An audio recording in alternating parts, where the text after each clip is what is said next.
पास में एक सरकारी स्कूल है, एक बार छाया ठीक हो जाए फिर मैं तुम्हारी तीनों बच्चियों का एडमिशन वहां करवा दूंगी, और स्कूल की फीस की चिंता तुम मत करना, वो सब मैं देख लूंगी।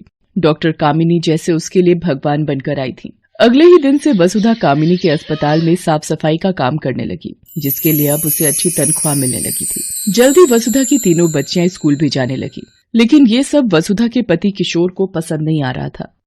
ये लड़कियां कहाँ जा रही हैं? कहाँ भेज रही है तू इन्हें? स्कूल जा रही हैं।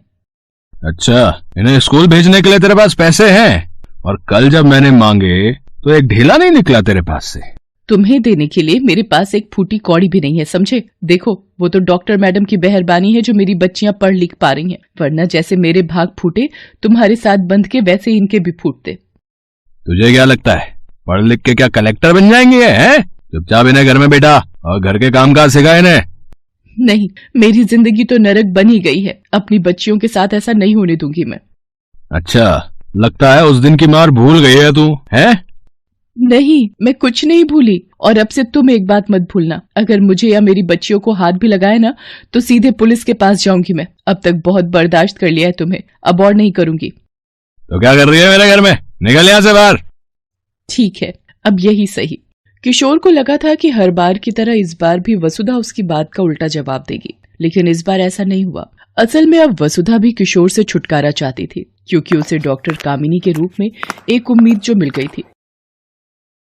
मैडम जी, मैंने छोड़ दिया उसे, हर बार धमकी देता था कि घर से निकाल देगा, आज खुद ही छोड़ दिया उसका घर भी और उसे भी। अब वो जाने और उसका काम जाने, मेरा और मेरी बच्चियों का उस आदमी से कोई रिश्ता नहीं है।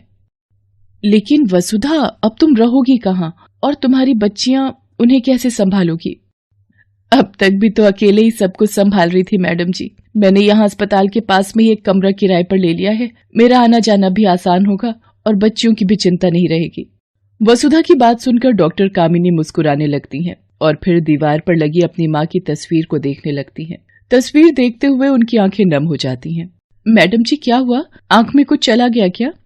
नहीं, आज इतने सालों बाद अपनी माँ को देख लिया।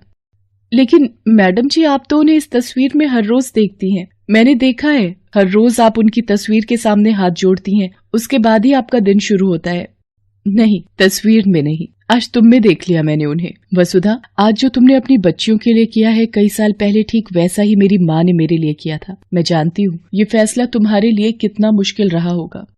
हाँ मैडम जी, मुश्किल तो था, लेकिन सच कहूँ तो आपसे ही हिम्मत मिली है मुझे। वैसे मैडम जी, आप तो इतनी बड़ी डॉक्टर हैं, तो ये सब जो आप बता रही हैं वो कैसे? मतलब तुम्हारी और मेरी माँ की कहानी बिल्कुल एक जैसी है वसुधा।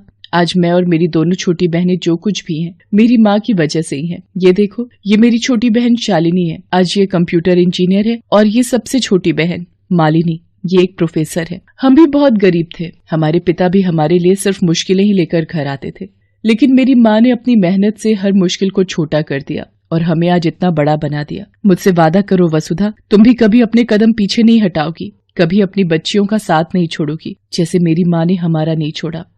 वसुधा ने डॉक्टर कामिनी की तरफ हाथ बढ़ाया और सिर हिलाकर हाँ कहा। उस वक्त भले ही उसकी आंखों में आंसू थे, लेकिन उसके इरादे अब पहले से भी ज्यादा मजबूत हो चुके थे।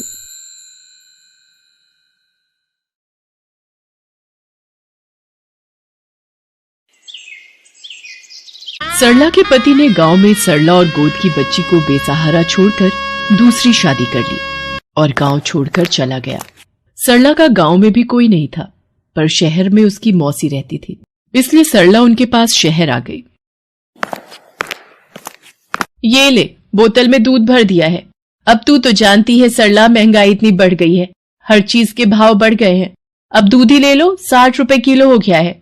मुझे गलत मत समझना, मैं इस बोतल के दूध के लिए नहीं बोल रही हूँ, पर वैसे भी पति छोड़कर दूसरी के साथ भाग जाए तो औरत की जिंदगी नरक बन जाती है।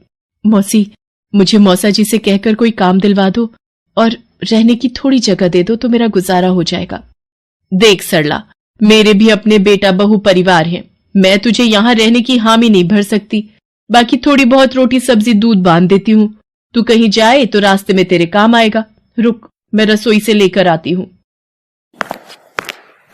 सरला जब मौसी का व्यवहार देखती है तो चुपचाप वहां से उठकर चली जाती है। अरे ये कहाँ गई? चलो अच्छा है, बला टली, खुद ही